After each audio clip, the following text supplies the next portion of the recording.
homage to a great personality, academician, researcher.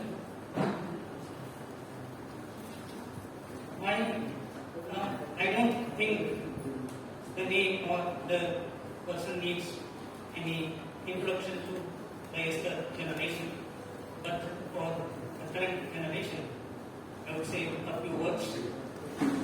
Professor Sohan Modak was instrumental. He was responsible for the transformation of the way in which the biology was taught. Many of you would agree with me. Department of Zoology, Pune University, it got its recognition because of his contributions. My association with Professor Sohan Modak was for a very brief period of time between 2001 and 2003 when he was invited to teach biology, specifically developmental biology and molecular biology in the Department of Zoology, Department University, by Professor Savitribai. During that time, I got few opportunities to interact with him and to listen to his lecture. And what I realized was he was a great academician, an excellent teacher, an eminent scientist, and a very hard taskmaster.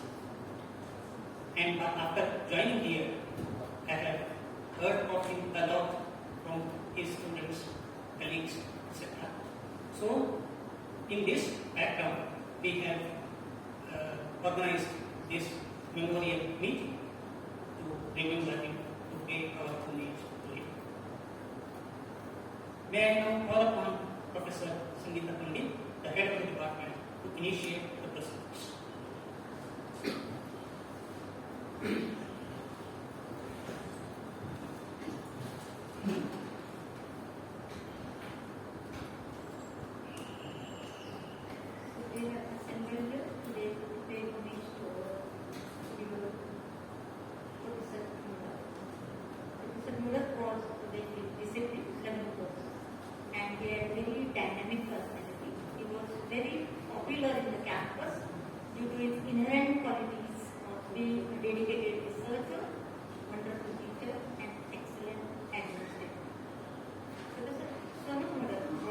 Great meteorologist and evolutionary bioinformatics. He had a doctoral degree from University of Geneva and he did his postdoctoral work at Oak Ridge National Laboratory. He also served as staff scientist at Swiss Institute for Experimental Cancer Research. He then joined University of Pune as a professor in 1979 and served this department for 20 years. He has published a large number of papers in high-level journals, and many of his research students are well placed in premier institutes and universities all over. During this tenure of 20 years in the department, he was instrumental in the transformation and the development of this department.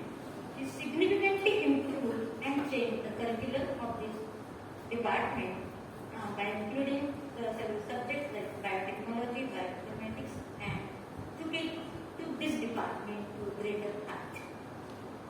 He founded and established prestigious National Centre of Cell Science, Department of Biotechnology and Bioinformatics Centre, and under his able guidance, these centers flourished independently thereafter.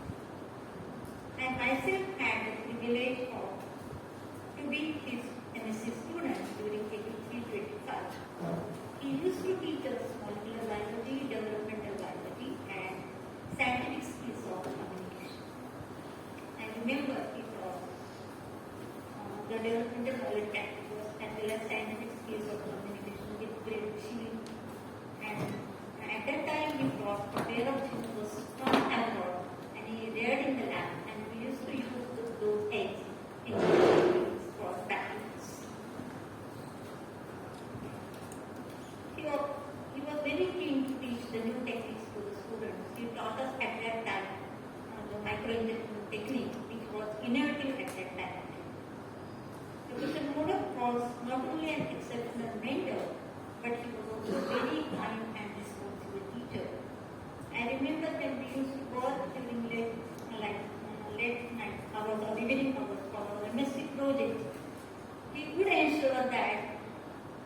research scholars who drop us to the hostel because there was thick vegetation on the way to the hostel. So his contribution towards the department will forever be etched in our memories. So my thoughts and prayers are with his hand.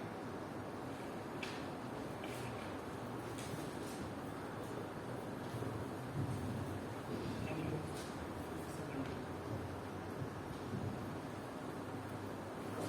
I know many of his associates, students wish to speak on this occasion. But I would request all the speakers to stick themselves for 2 to 3 minutes. May I now call upon Professor Savitribai Phule to share her views and thoughts.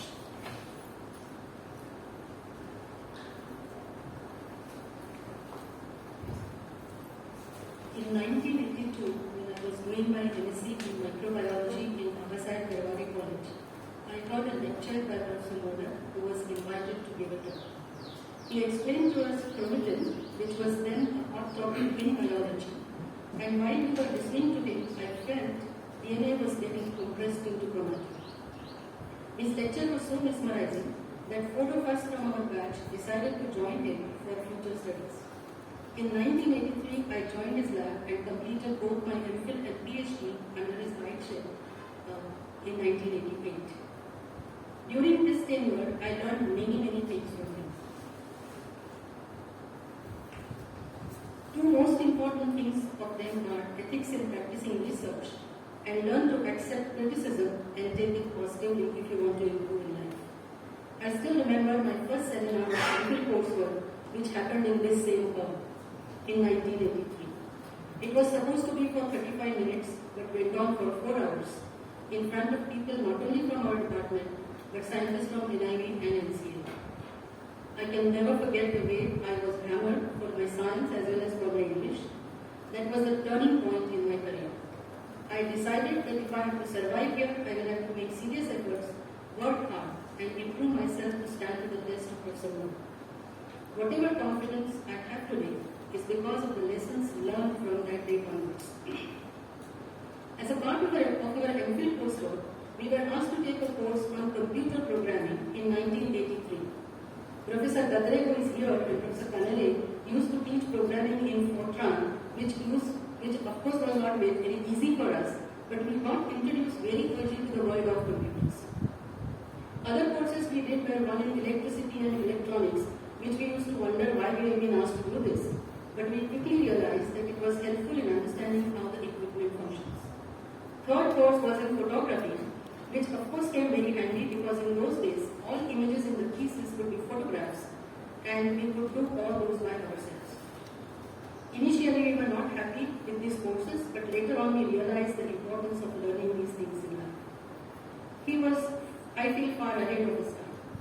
After completing my MPhil, when I started with my PhD, again I was asked to work on an entirely new technique of microinjection, which I had to learn from scratch, assemble the microinjector scope myself, and then master the technique.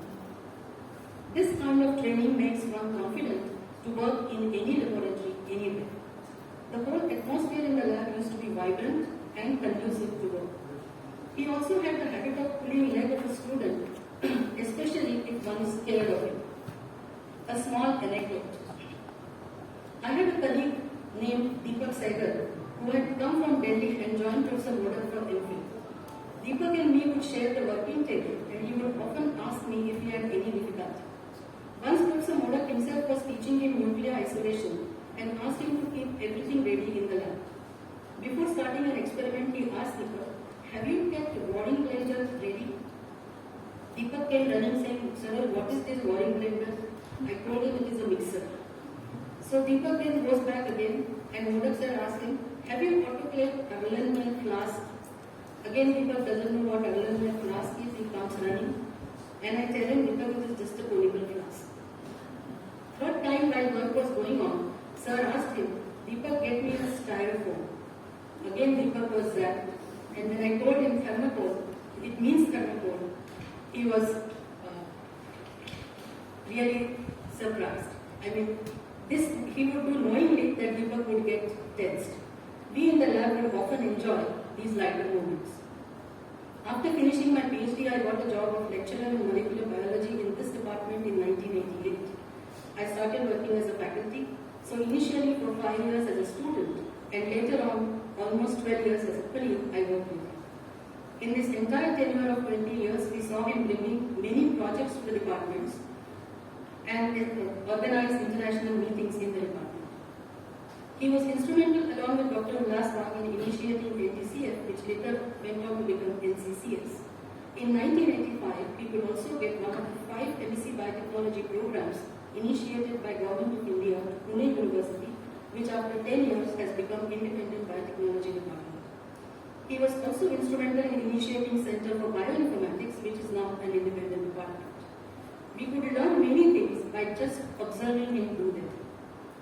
In the international meetings in which he would invite best people working in modern biology, helped all students get the flavor of the science being practiced all over the world.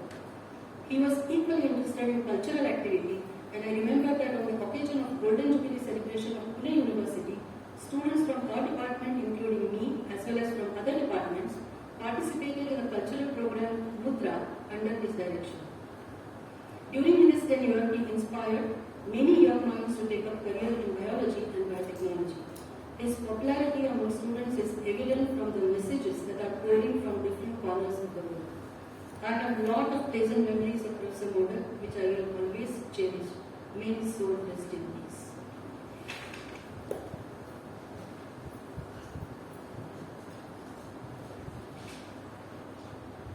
Thank you, Professor.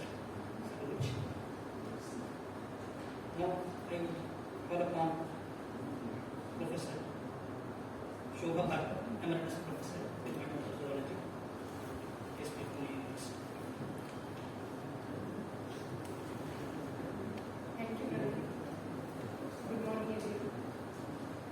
Of course, we are standing here for a very, very big solemn moment. But as Saroj has given all the details about him, what I can remember from my days, I was roaming in the department with my biodata that I am a neuroendocrinologist.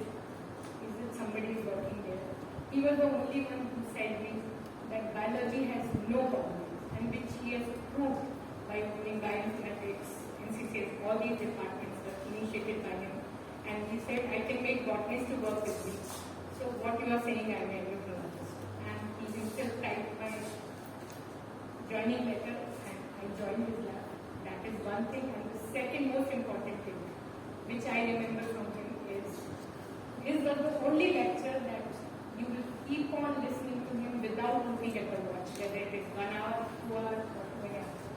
So these were 2-3 things which make you think about him as a dynamic person. And the third thing which Saroj was mentioning, I was not knowing a bit of computers, and he was very well aware of it, and there was a refresher course in the department, and he asked me to take 10 lectures in that.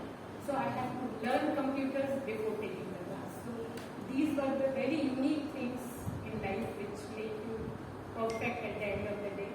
So I am very thankful to him for joining his lab, and I am very deeply sorrowed by knowing that he is no more with us. Thank you.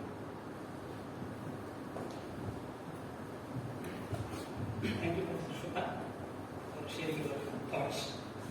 Now, I would like to call upon Professor Prabhakar, Honorable Vice Chancellor of Pune University, to share his thoughts.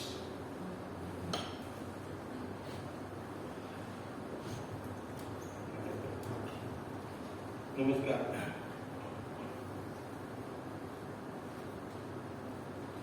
ब्याऐंशी साली मी विद्यापीठात आलो आणि आज 2022 आहे. 40 वर्ष पूर्ण झाली. माझा तसा झुऑलॉजीशी काही संबंध नाही. पण अनिकेत कॅन्टीन तिथं त्यावेळेस सगळेच यायचे. आमचं सगळ्यात जे व्हायब्रंट जवळचं डिपार्टमेंट होतं झुऑलॉजी. त्याच्यामध्ये सोहन मोडक, जरी ते झुऑलॉजीचे असते तर जगन मित्र होते. सगळ्यांबरोबरच त्यांचं विद्यार्थ्यांबरोबर विषय संध्याकाळी ते बास्केटबॉलचं व्हॉलीबॉलचं एक कोच लावलेलं असतं.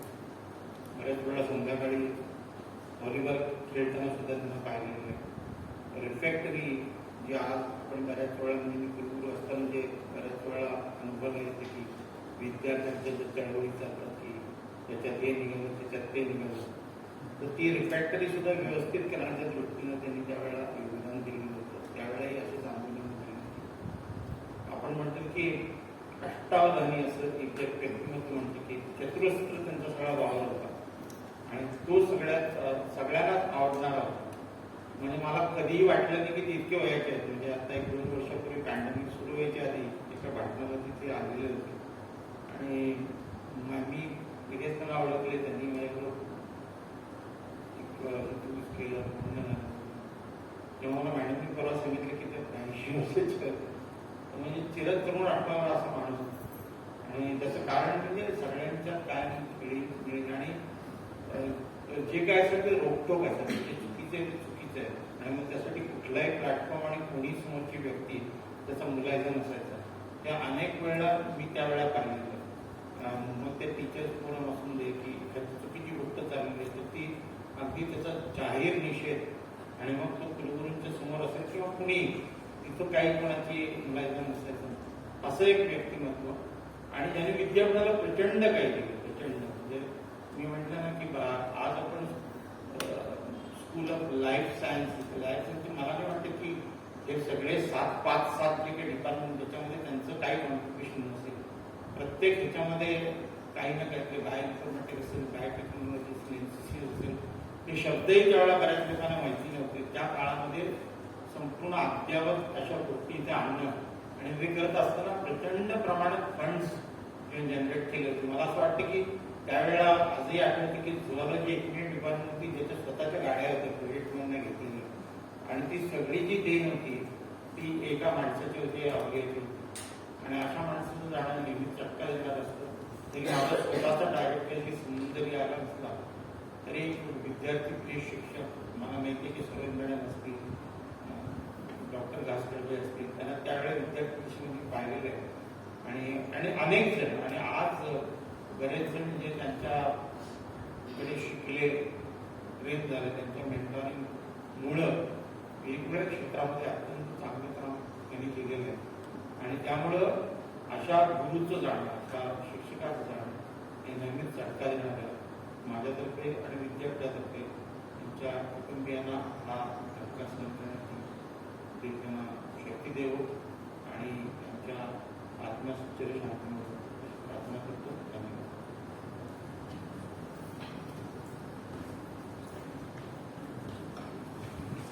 Thank you, sir. Now, may I call on Professor Areshpalli, Department of Zoology, to speak a few words.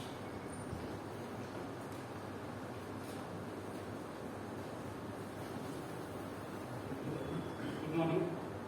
We are assembled here for such a sorrowful movement to pay our homage to Professor Professor Sohan Modak.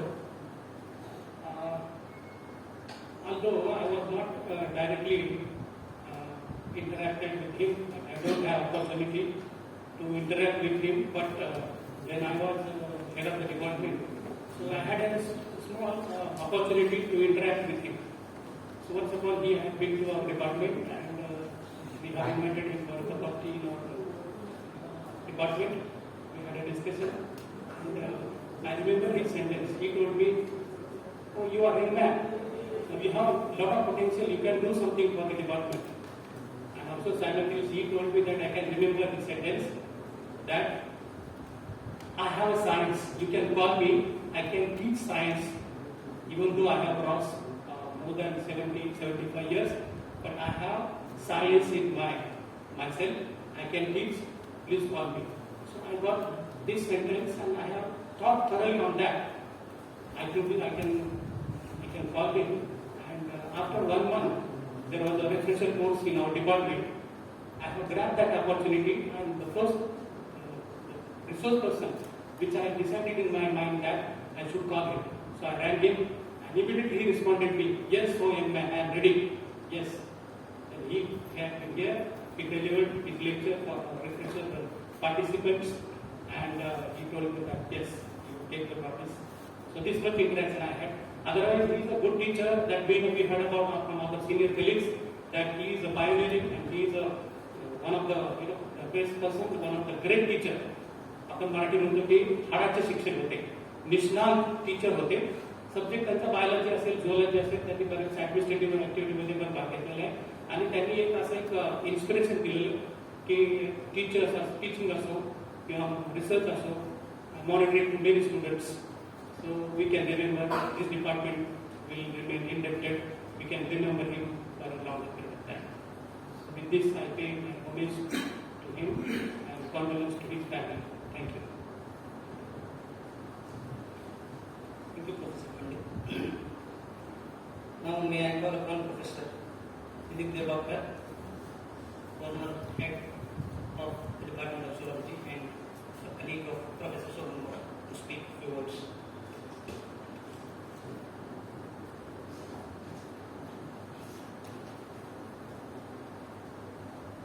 Well, remembering Sohan is not an occasion that once in a while you remember him all the time. I got to know him first in 1979 December. It was a coincidence that he had come to Bangalore and I had just come back from US and I was in institute. And we had interaction with him. And that's when he told me that in Pune University was going to begin molecular biology. So my first interaction here was since 1980. I started coming from Bangalore to teach molecular biology. It was biochemistry department also had a molecular biology course, and both those used to be there in the same lecture on the morning side. So that was the first interactions with him since 1980. And so kept on having interactions further. And in 1985, I joined this department of molecular biology. And that's the year we also started biotechnology program. MSc Biotechnology. Well, Sohan had his peculiar features which most of you know describing. But there is one most important thing, interesting thing I enjoyed was if we decided to do something and we were convinced it had to be done, nobody and nothing came in the way. That's what he told me. They didn't know how to make enemies. And I did them a lot in this university also because we follow the principle of doing what we think we should do. And he was there that time.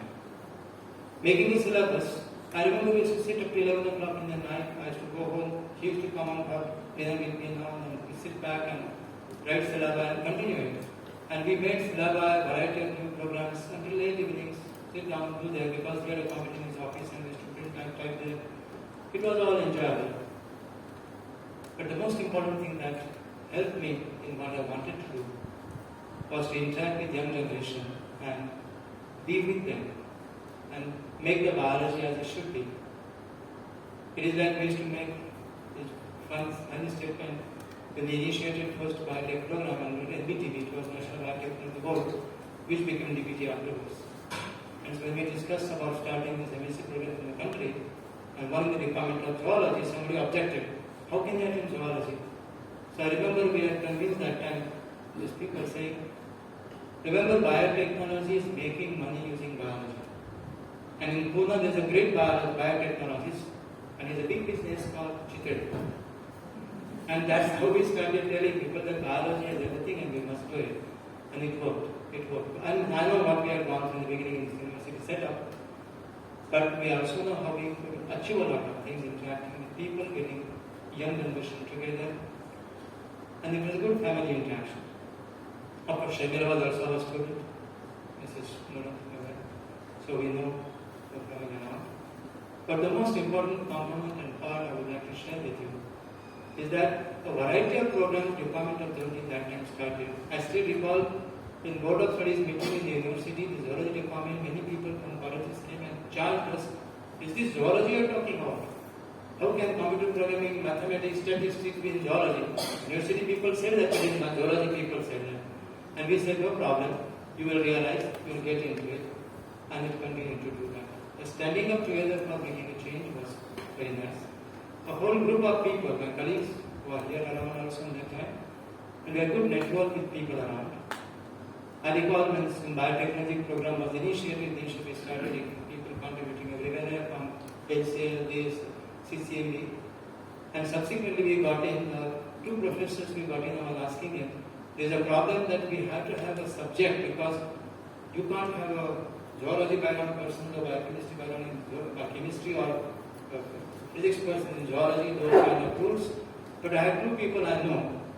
One was Sitaramam, who was MBBS from Yellore and PhD from IIC, he was a junior, and Prabhakar, who was one and a half a junior, was a physics person. So I said, these people with CCMB, we have started Bioinformatics in CCMB first, and so can we start the course? We run the course here with Ramesh, Mashankar, and with all those things, he said, no problem, that's the good, we'll try to get them in and biotechnology. First two professors appointed were Prabhakar and Sitaramam. And then came Kannan, also, you from Mysore days, and he went to CCMB, we got him here.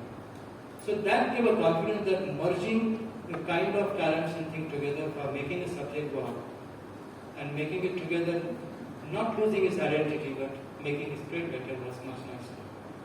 The nice person, we have lots of things to share, which if you start sharing, it becomes a change of mood, but I don't want to do it now. But indeed, it's a big loss. He was a mentor, was a different person altogether. Many of us who know him from the beginning know it very well. And he had been a good family friend as well. Of course, a big loss. Our sincere homage to his memories. Thank you very much.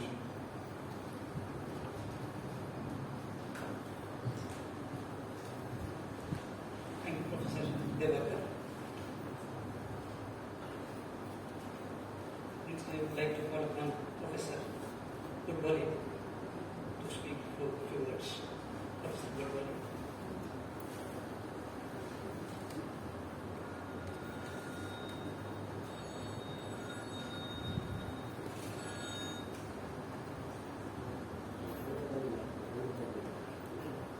Well, it is a very sad occasion for me, as for everybody else in the hall. But if you recollect that I had been associated with him for 21 years of my career, well, to talk in past sense for such a person becomes rather very painful and difficult. Okay? So, pardon me if I'm not very fluent or I'm not very cohesive in my talk. Now, first I saw Professor Modak, I'm saying saw, was in 1967 when I was an MSc student. Yeah? And he had come from US, from Oakley National Laboratory, to give some talks and so on. Because that time also in the seminar hall, we used to have talks from invited people. Now, my first impression, that time I was a student, quite immature and so on, was that who is this person who has come to zoology department? Because it was a very orthodox kind of a department. Readers coming with jackets and tie and so on and so forth. And he was speaking, sitting on the dais with Professor Mulekar, was wearing jeans, torn jeans. So, sleeveless leather jacket, which was his landmark thing, a pocket watch, and to top it, hair rolled up to the shoulder length, a very peculiar kind of beard. You know? So for those students at that time, he was looking rather a very unusual person. Clear? And after that, I joined the department and started working as a demonstrator. And after that, for one or two occasions, well, I had some talk with him. But anyway, I was a demonstrator, he was a professor level person, and you can imagine what kind of communication we can establish there. There's nothing wrong about that. It was in 1979 when he came to the department. I received a message. That time I was working in Agarkar Research Institute, what you call it. That time it was MSc. And he said that I got a message that Professor Modak would like to talk to you. Okay? I said, what is this? Because I don't know how he had heard about me. But I know what was the reason and so on. And he said that, okay, we will have a comfortable talk. So come after 6:30 in the evening. It was his practice. Most of the important meetings and discussions and so on, he will have after 6 or 7 and so on. And they will continue for as long as the discussion goes. Yeah? So that was first unusual thing for me, because earlier 5:30 department used to get locked and so on and so on. Yeah? But yes, we had some discussion, and he said that you will need my help. It was a shock to me. Yeah?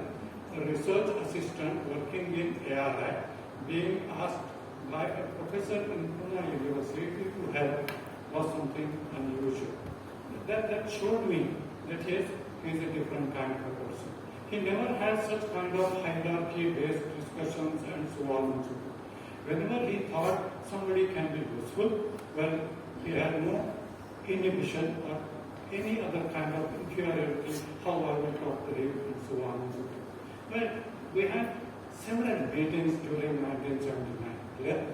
And during which all that I understood from him was he wants to make zoology department best department in the country. Well, at that time there were many well-known departments, JNU, DHU, Calcutta, Madurai, and what not. Yeah? In that comparison, he said, no, we want to make a department which is better than all of them. And in that particular thing, I am progressing, and he thought that I may be useful to him in one way or the other. Yeah? Discussions went on and so on. Well, that time, I was not sure what is going to happen. Yeah? I had no PhD. Yeah? And he was inviting me. I was completing my PhD. He said, don't worry about that. He was more sure that I will get my PhD than I was. Yeah? So he said, forget about it. And as a result of it, I joined this department as a lecturer in 1979.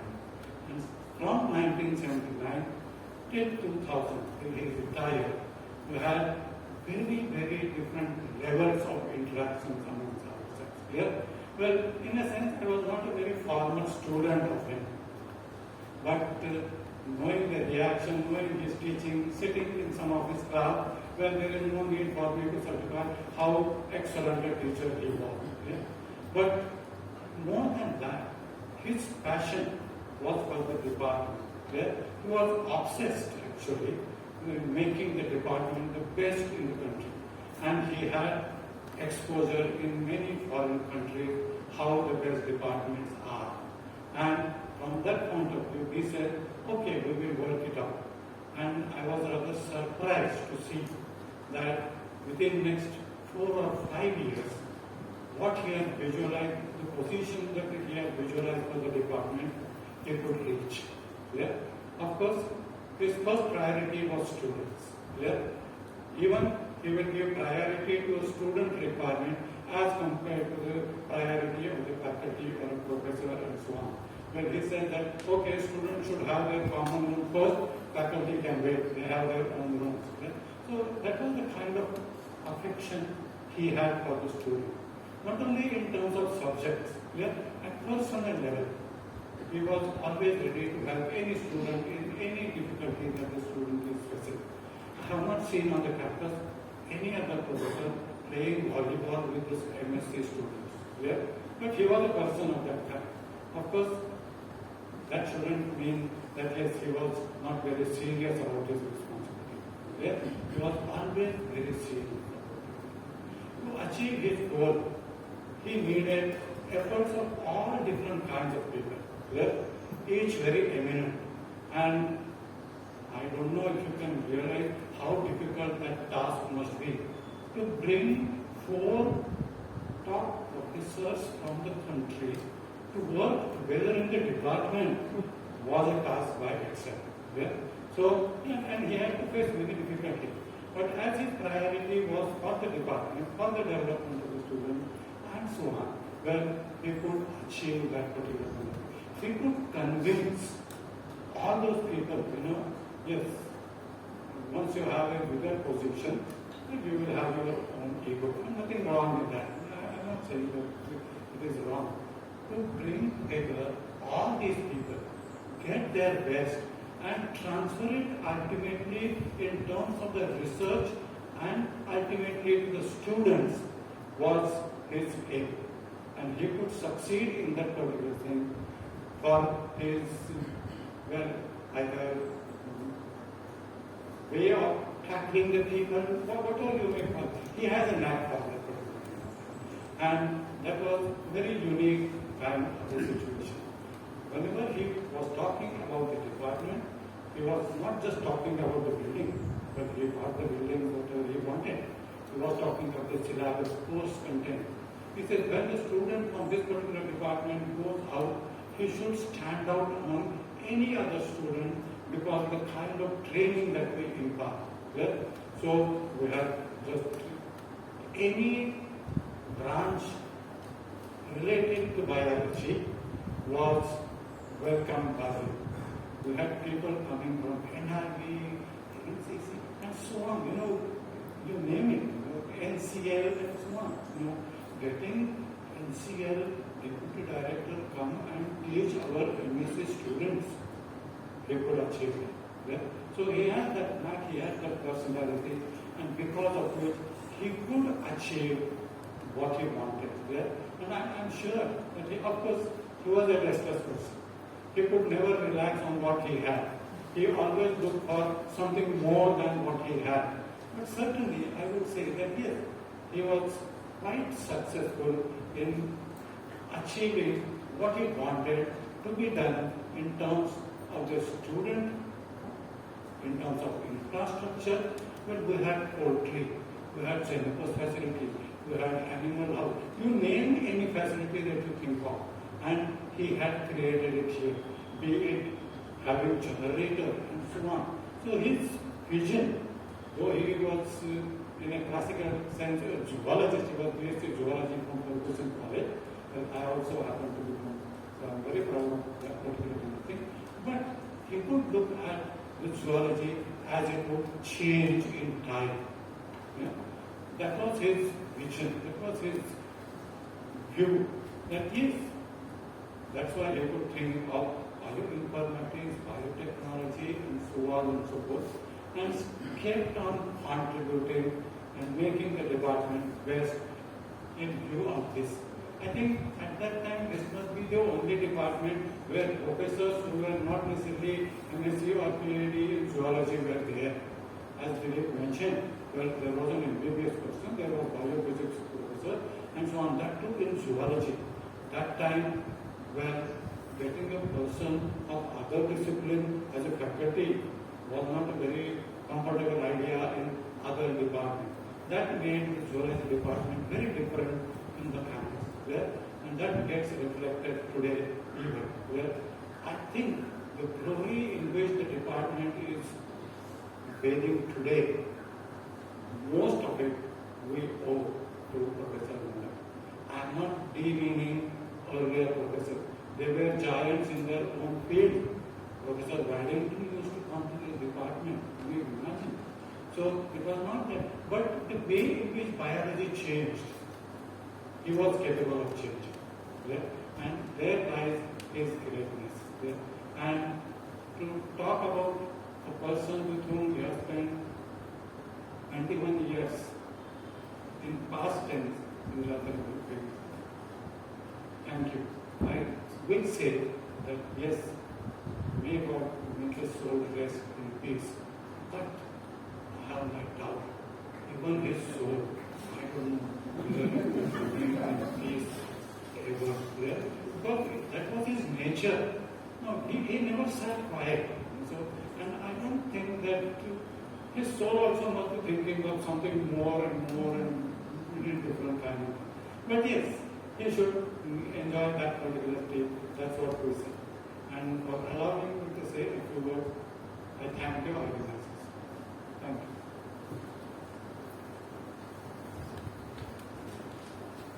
Thank you, Professor, for your emotional sharing of the thoughts about Professor Sohan Modak. Now I would like to call upon Professor Jain Prabhakar, head of the Department of Biotechnology, Pune University, to speak, to share his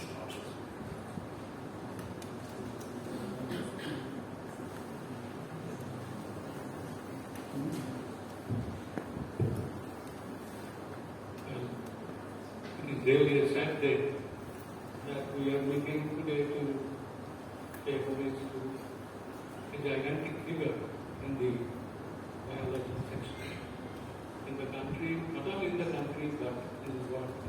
Many of the earlier colleagues of mine have already spoken so much about him.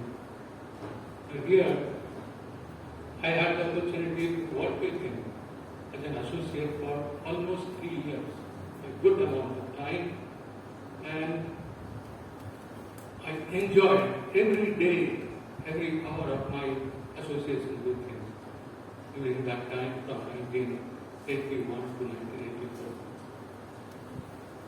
The time when he arrived in the department, 1979, I was towards the end of my PhD program with Prabhakar. We did a lot of biochemistry, working on the lens, development, differentiation. He used to observe, he used to work late in the night, from the day he arrived. A very hard working fellow. I've never seen such a working fellow in my life. Well, I have moved around all over the world, different countries, with different mentors that I have worked. All of them were gigantic in their own areas. But eventually, I would rate him as number one mentor with my experience. No parallel to him. He is a kind of a global mentor. Not only he would teach you science, teaching, but also would teach you how to really be a person who can contribute with maturity. So many things to recall. Most often we used to work late in the night. I was also one of the late workers, along with three of my associates at that time. The moment I kind of discussed with him about my project, and then I realized that I required some very expensive molecular weight markers in the column photography that I was doing. And he said, I have it. And like when he came to India, I think he had a big source of asset with him, not only in chemical consumables, his wits, his knowledge, and everything. So he gave me, and that helped me to complete my project very successfully. And since then, he was to discuss with me many things. And I was on the other side of the department, and he was this side of the department. But he said, when are you submitting your thesis? I said, maybe a couple of months, probably 3-4 months. Then it got extended.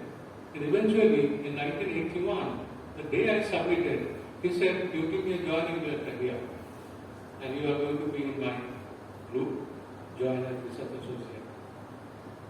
At the same time, I had offers from the department. There were temporary opportunity lecturer's position. Dr. Khan had gone abroad, and then Dr. Kanti was the head of the department. He said, you join here as a lecturer. So he called me in his office, tried to mobilize. I decided, no. I still have to learn things. His modern approach, his ability to advance science, including the technology, impressed me. And I joined his group. And then what he did immediately, he wanted to expand the opportunities that he had with him by sending me for a training in the area of immunology to Madurai for about 2 weeks. And I came back with so much satisfaction, and I employed all of these techniques so successfully. A dozen of students continued with the PhD until in this group. And then he realized my capabilities, and he entrusted me with a big group in his group. There were about half a dozen research associates. That was the big time of Professor Modak in the department. Many research projects, many opportunities, half a dozen research associates working, and there were so many research groups. And he allowed me to lead one group on lens proteins with research associates, MPhil, PhD, and MSc students. And we did quite a lot, contributed. And I remember he was such a hard-working person, he never stopped working. In the night, he will continue working on preparing projects, preparing the foundation of institutes and everything. I will watch from upstairs, that means that his office is always open. Then sometimes when he would get bored, he said, just come, let's go, refresh. And then he will take me away to his house, and we would have dinner, etc., etc. And then, when we used to go abroad every year during the summertime, he would not stop. Every week we will get a huge bunch of reprints sent from him to different research scholars with names. And it was at that time I was writing a research paper with him, which was one of the largest research papers during the pre-tech pages. And he used to support me with all these essential literature that was coming up. At that time it was difficult. It was not like that click of a mouse you get all the research articles downloaded. So it has to be obtained through hard copy. And I used to enjoy so much such support, and we used to get a lot of chemicals and everything which were not present in the lab. And once he decided to make a kind of plexiglass which can be used to make a illuminator. And that is still probably lying around somewhere. We got it made from the workshop. And that was so fantastic because here, those extra viewing boxes which we used to use, they are not very good. They are all plastic. But this was the special class that we brought during his trip to abroad in the summertime. So he used to care so much for the group, for the research, and for the mentoring. Now, he was a game changer. He taught all of us how to do things differently, how to do things in a way that would have a much brighter prospect in the years to come. He had a vision, and he, as many of us have already recounted, he never stopped, and what he decided he will do, and he had such a tremendous willpower. A simple thing, the sideboard that you see today. Earlier, during our PhD days, we used to leave the department. Dr. Baby and myself used to be mostly the last people. And around 11 o'clock in the night, we will return the key to Dr. Dhanvi's house in the research squad. And he said, no, people have to have access to the department, all around. So he made this side door, multiple keys, and those who work in the night will have the key issued and use that and be in the department and work. So the department never slept since then. Somebody or the other is being worked late in the night, including himself. He used to work himself in the night. He used to work on the two-dimensional gel of the chromatin. He would do experiments himself. Many of the two-dimensional gels have to be done longer time. First dimension, subsequently the second. So, and then I was standardizing two-dimensional cross-image electrolysis. That used to also require a long time. And I used to observe the whole line in virtual term, how the immune restricted bands are migrating as a function of the electricity. He used to say, no, John, it is not going to work. Don't try. Sometimes I used to say that, let's see. And then sometimes it used to work as well. And then he was so thrilled. He said he did it. So like that, we used to interact so often as an associate at that time. And when I joined as a faculty in 92, the Department of Zoology, he supported me quite well. The very first day I wrote a grant for CSIR. He will keep on inquiring with the experts. And one day he will come, Jayant, your grant has been through. And he was so supportive. And within 1 year I got a CSIR research grant. He built up my lab, he gave me space, and so on and so forth. When I moved from zoology to biotech, I had difficulty, getting the setup done there because biotech also was a small department. And then he said, you take anything and everything from my lab. Furniture, chemical, refrigerator, anything. And I had to take. And then I returned. So this is what was so. to him to what I am today, and my due respect in today's community. May we so best. Thank you.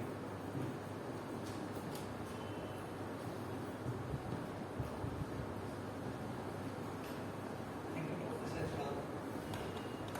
Now may I call upon Dr. Sadhu, Director of NCCS, to share his views.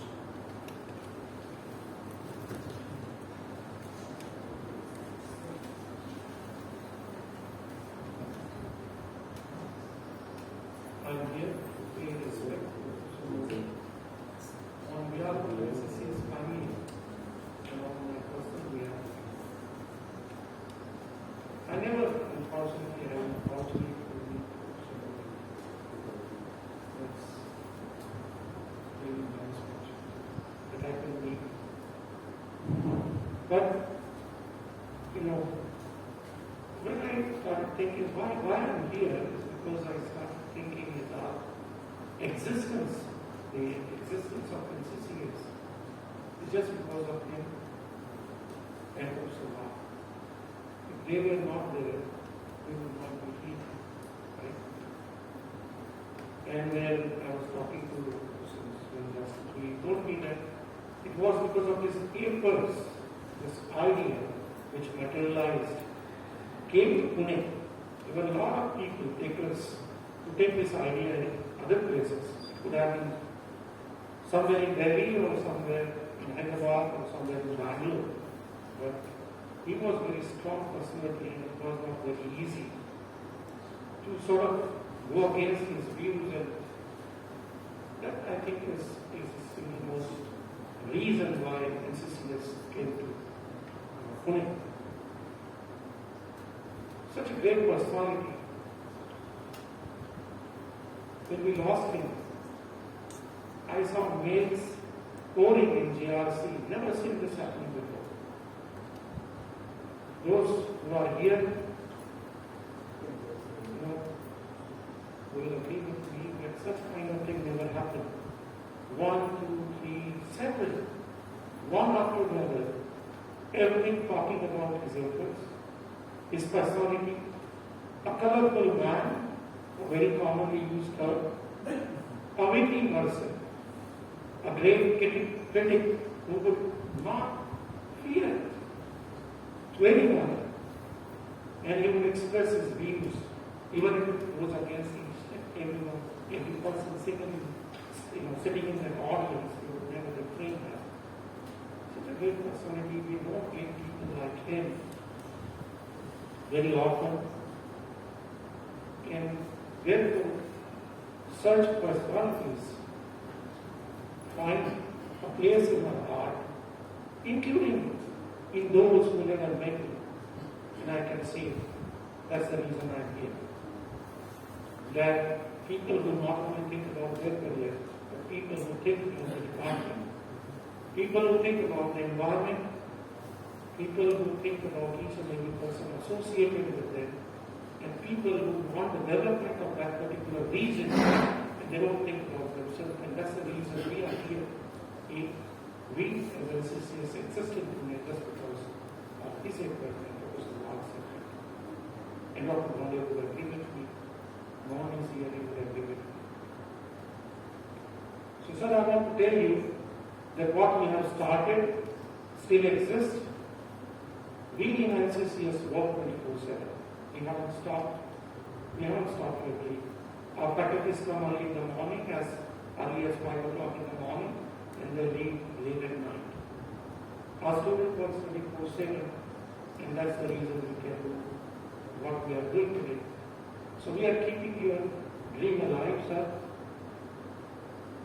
And this will continue, and you will stay in our heart, and therefore I don't want to say really that your soul should rest in peace. I would like to say, sir, to stay with us, keep us motivated, so that whatever is started, the lamp you have lighted, the NCCS, goes long way, and your dream comes true.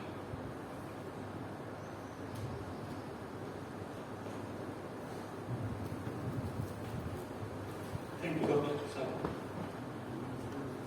And now call upon Professor Gadre, former Professor of Department of Biotechnology, to share his thoughts.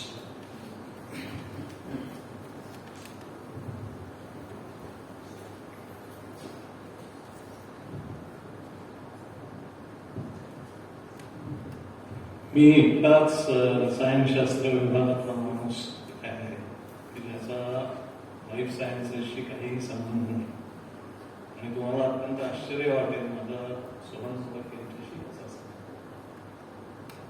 थोड्या 2-3 minute restriction आपल्याला जे आहे ते पाळून मी तुम्हाला थोड्याशा गोष्टी ज्या unique आहेत इंटरॅक्शन. पहिलं विधान माझं असं आहे की सोहन मोडक यांच्या विधानाने आपण एक सच्चा शिक्षक आणि संशोधक बनवत आहे. त्यांच्यासारखी सच्ची माणसं खूप कमी असतात आणि पुढच्या लॅडर चढण्यासाठी जी स्किल्स लागतात ती त्यांच्याकडे होती पण ती त्यांनी वापरली नाही. त्यांच्याबद्दलच्या विद्यार्थ्यांच्या आणि सहकाऱ्यांच्या भावना आता आपण ऐकल्या त्यामुळे मी पुन्हा त्याची पुनरुक्ती करणार नाही. या विद्यापीठामध्ये मी मार्च 1980 ला जॉईन झालो आणि प्रत्येक जण मला विचारत होता सोहन मोडक यांना भेटणार का. हे सगळ्यात जास्त वेळा विचारणा ही झाली ती प्रोफेसर M.R. भिडे. दरवेळी भेटल्यावर ते मला विचारले अरे तू सोहनला भेटून आलास. M.R. भिडेंबद्दल आत्ताच्या पिढीला फारशी माहिती नसेल पण सोहन मोडक जेवढं या डिपार्टमेंटच्या बांधणीचं काम केलं त्याच्यापेक्षा खूप मोठं काम M.R. भिडे यांनी केलेलं आहे. पूर्ण विद्यापीठात सर्व विभागांमध्ये त्यांनी क्रांती घडवून आणली. अतिशय उत्तम माणसं त्यांनी निवडून तिथे घेतली. तर M.R. भिडेंनी असं बऱ्याच वेळा विचारल्यावर मी एक दिवस आलो होतो आणि कॉरिडॉरमध्ये सोहन मोडक मला भेटले.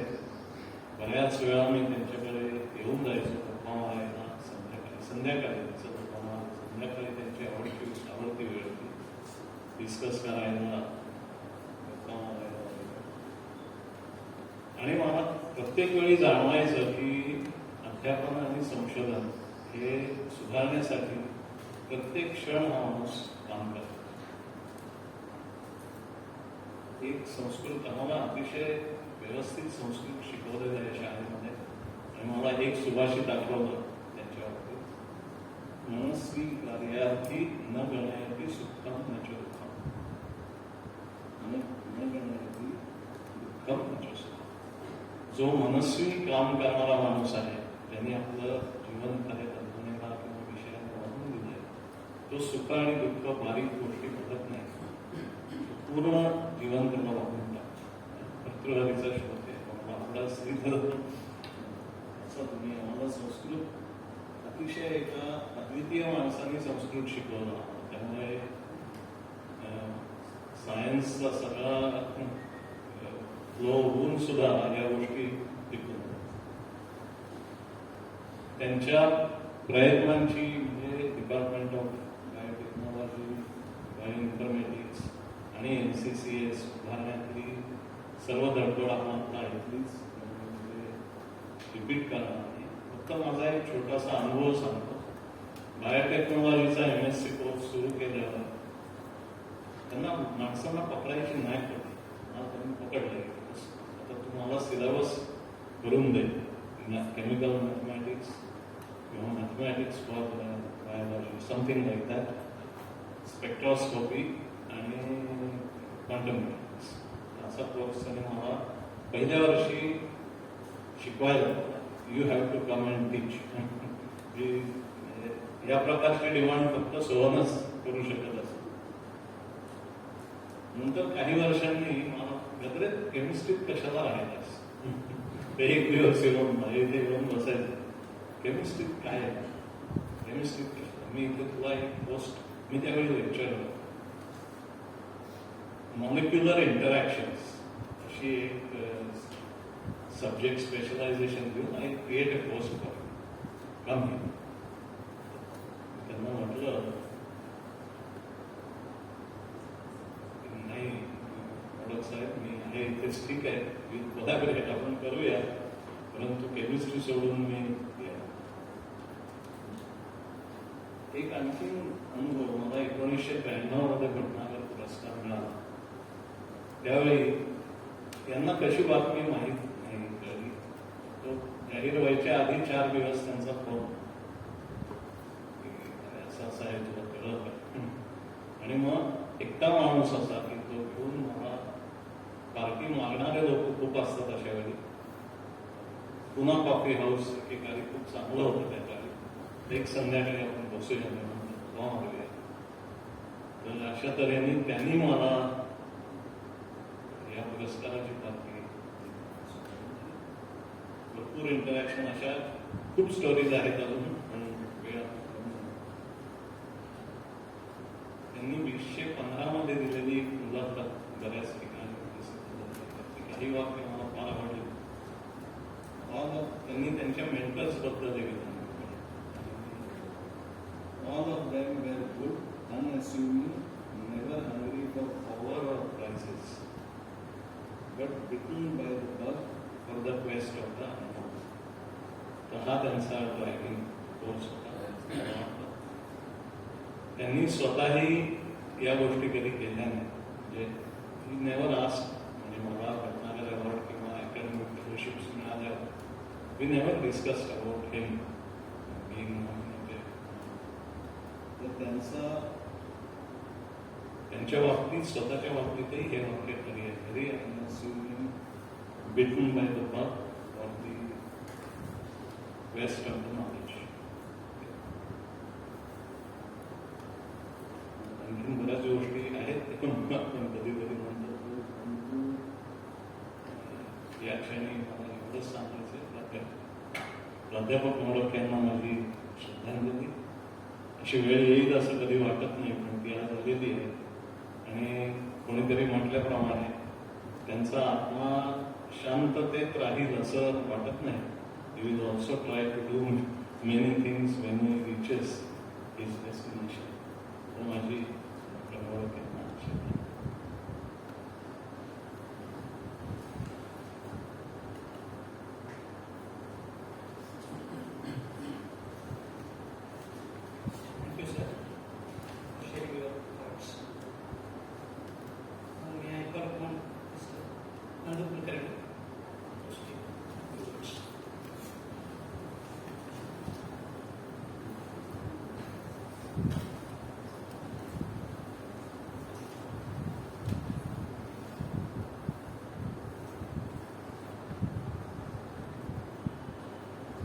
सराबद्दल आजची श्रद्धांजली त्याची वेळ ही कधी स्वप्नातही वाटत नव्हतं, पण आज दुर्दैवाने ती वेळ आलेली आहे.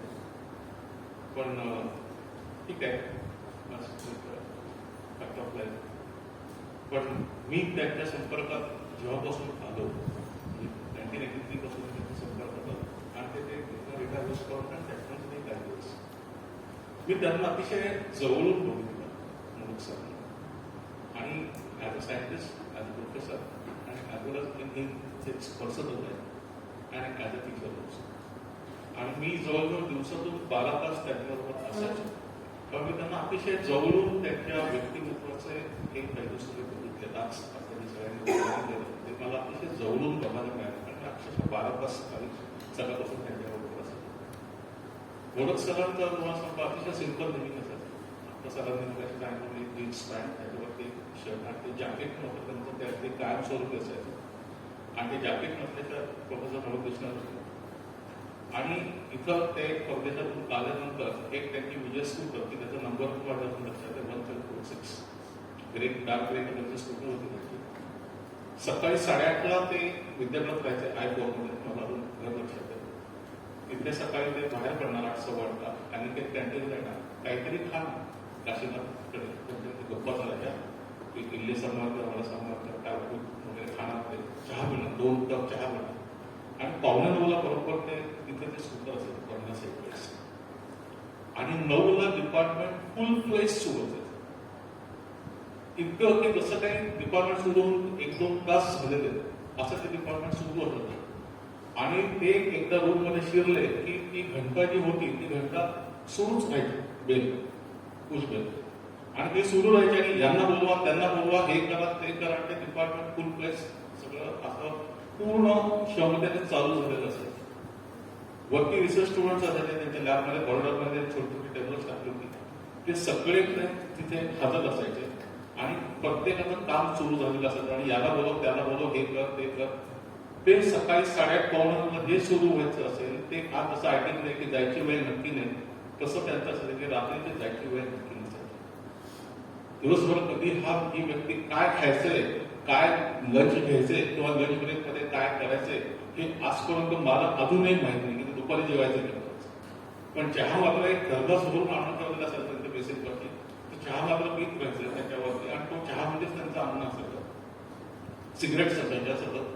आणि त्याच्यावर त्यांचा संध्याकाळपर्यंत उदरनिर्वाह चालायचा 7:30-8 पर्यंत. त्याच्यानंतर काहीतरी खायचं. मला कित्येक मला आठवतं नंदूक जा आणि जे मध्ये काय बटाटे वडा वगैरे असेल तर घेऊन ये आणि ते खायचे बटाटे वडा वगैरे. आणि त्याचं ते सगळं चालू व्हायचं. रात्री कधी कधी 11, 12, 12:30, 1 आणि त्याच्यानंतर ते जायचं. आणि सकाळी परत 8:30 निघत असतो. कामाला भावून घ्यायचं किंवा वर्क अल्कोहोलिकचं मनुष्य असतो ते काय असतं ते प्रोफेसर म्हणत होते. आणि सतत डोक्यात काही ना काहीतरी चालू असतं.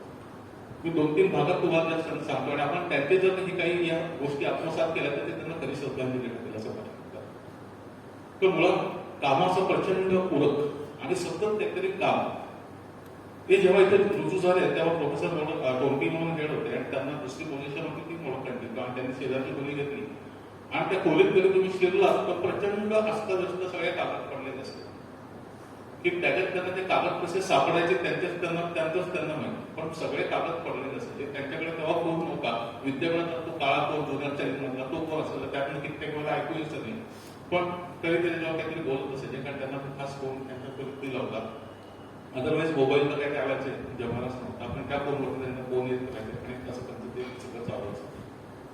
सकाळी ते चालू व्हायचं ते रात्री 9:30-11 पर्यंत, 10-11 पर्यंत चालू होतं. आणि तसाच दिवस निघून जातो. ते जेव्हा रुजू झाले ते नंतर प्रोफेसर सुट्टीवर गेले आणि मोडक सरांकडे चार्ज आला. पहिलं काय होतं विद्यापीठात त्यावेळेला एवढ्या फीज नव्हत्या काय नव्हतं. कारण पैशाची प्रचंड ओढा करायचा. आपल्याला कुठलंही काही मार्केटमधनं आणायचं म्हणलं आणि युनिव्हर्सिटी म्हणलं की ते म्हणायचे चेक घेणार नाही विद्यापीठाचा. त्यामुळे पैशाचा रोख तरी आणा नंतर काही आणा. आणि पैशाची चणचण असते. या व्यक्तीने ते बरोबर ओळखलं आणि त्यांनी पहिलं जे काय केलं असेल तर विविध ठिकाणाहून अनेक प्रकारच्या ग्रँट्स विद्यापीठात या डिपार्टमेंटला आणल्या. कुठलंही फंडिंग एजन्सी असू, मला अजूनही असं BST असेल, UGC असेल, अजून कुठली असेल, इस्रो असेल, तिथून अनेक प्रकारचे ग्रँट्स आणायचे आणि त्या ग्रँट्स मधून पैसे जमा करायचे, कॉन्टिन्युअसली आणायची, इक्विपमेंट्स घ्यायची त्याच्यातून आणि डिपार्टमेंट कसं आपला अद्ययावत करता येईल आणि आपल्याला पैसे खर्च करायला करून ते डिपार्टमेंट कसं मोठं करता येईल याच्याकडे त्यांचं सतत लक्ष असायचं. त्यांनी बघितलं की डिपार्टमेंट जी आपली मुळातली जागा त्यामध्ये लहान होती as compare to other departments. तर या जागेचा मॅक्झिमम वापर कसा करता येईल तेव्हा त्यांनी जेवढ्या कुठल्या छोट्या छोट्या जागा होत्या त्या जागांचा वापर करून त्यांनी तिथे रूम्स बनवले आणि त्या रूम्समध्ये त्यांनी लोकांना अप्रोच करायला सुरुवात केली. आणि त्याचाच एक करेल की आम्ही जे म्हणतो गोलीकडे बाजूची रिसर्च लॅब किंवा सेंट्रल लॅब ती मोठ्यांनी अक्षरशः तुम्हाला म्हणतो तेव्हा कन्स्ट्रक्शनसाठी पैसे नव्हते. पण एका कॉन्ट्रॅक्टरला तुला मी थोडे पैसे देतो वेगळ्या वेगळ्या माध्यमातून असं करून ती सेंट्रल लॅब उभी केली आणि त्याच्यातून आज ती एवढीसाठी चांगली उभी राहिली. तो सांगतो एअर कंडिशनिंग कंपल्सरी होतं पण या माणसाने स्वतःच्या खोलीत कधीही एसी लावला, त्यांच्या खोलीत नंतर एसी लागला. पण ते परदेशातून आलेले त्यांना एखादा म्हटलं असं की मला एसी पाहिजे हे पाहिजे पण त्यांनी कधी त्याची हे नाही केली. पण एक पंखा जुना असायचा कॅसिसचा तो चालू असायचा आणि यांना कधीही एसी पाहिजे हे पाहिजे असं काही नव्हतं. साधे राहायचे, दिवसभर काम करायचे, पंख्याच्या साधं पाणी प्यायचे, कूलर पण तेव्हा आमचं बंद असायचं कारण विद्यापीठात तेवढे पैसेच नसते.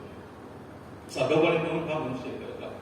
पैसे आणण्यासाठी अनेक वेळा दिल्लीला जायला लागायचं, अनेक वेळा झेरॉक्स करायला लागायचं. तेव्हा तो सायक्लोस्टाईन म्हणतो तर सायक्लोस्टाईन स्वतः तरी काही मशीनवरती करायचं टेन्शन कट करत आणि ते ग्रँट लिहायचे. आणि कित्येक वेळा मला आठवतं की नंदू मला ताबडतोब एअरपोर्टला सोड लोकावला आणि फ्लाईटला जेव्हा 1-1.5 तास असायचा आणि मी माझी लॅमिनेटच होतं त्याच्यावरती मी त्यांना लोगावला सोडत जायचो आणि कसे जायचे तो पण त्यांचे 3-4 अनाउन्समेंट झालेले असायच्या की flight is about to leave आणि हे बॅग घेऊन तिथे आपल्याला एंट्री करणार, बोर्डिंग पास घेणार आणि तिथे जाणार. हा मनुष्य जाताना उपाशी असायचा. दिल्लीला 2 तास असायचं, तेव्हा रात्री गेल्यावर तिथे काहीतरी खाल्लं असायचं, खाल्लं. पण नाहीतर फ्लाईटमध्ये पण यांना म्हणजे तिथे जाताना सुद्धा त्यांचे पोट रिकामच असायचं. कारण दिवसभर ते उद्याला काय मला दिल्लीत जायचंय, त्याचे काय कागद तयार करायचे असं त्यांचं ते काम. कारण रात्री त्यांना म्हणजे जेव्हा मिळायचं का नाही काही सुद्धा माहिती नाही. पण 2 दिवसांनी जेव्हा यायचंय तेव्हा आपलं काम झालेलं आहे आणि आता एवढे पैसे आपल्याला येणार. त्याचाच एक भाग म्हणजे मला आठवतं बायोटेक्नॉलॉजी ट्रेनिंग प्रोग्रामची आलेली पहिली 51 लाखाची ग्रँट. ती ग्रँट जेव्हा आली तर मला म्हटलं की ग्रँट आली बायोटेक्नॉलॉजीची आणि आपल्याला पेढे घेऊन चांगले पेढे आणून आले. आणि मग मी घोडकेकडे गेलो, लक्ष्मीपुरला पेढे घेऊन आणि अख्ख्या डिपार्टमेंटमध्ये पेढे वाटत होते आणि that was the biotechnology training programme.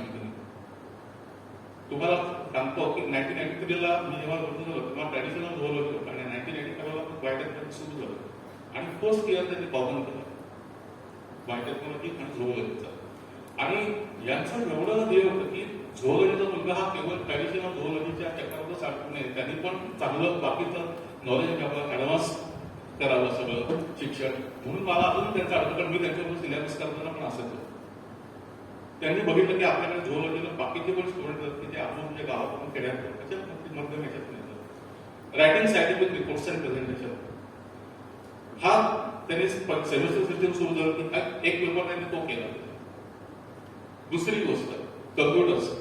मी अगदी अभिमानाने सांगतो की जेव्हा IBMचे पर्सनल कम्प्युटर्स आले तर फिजिक्समध्ये पहिला असेल आणि it was a zoology department which was a second, की आपल्याकडे 2 कम्प्युटर्स त्यावेळेला IBMचे त्यांनी घेतले. तेव्हा तो 1 लाखाला काय छोटा कम्प्युटर आला विथ 2 डिस्क ड्राईव्ह आणि ऑल काय.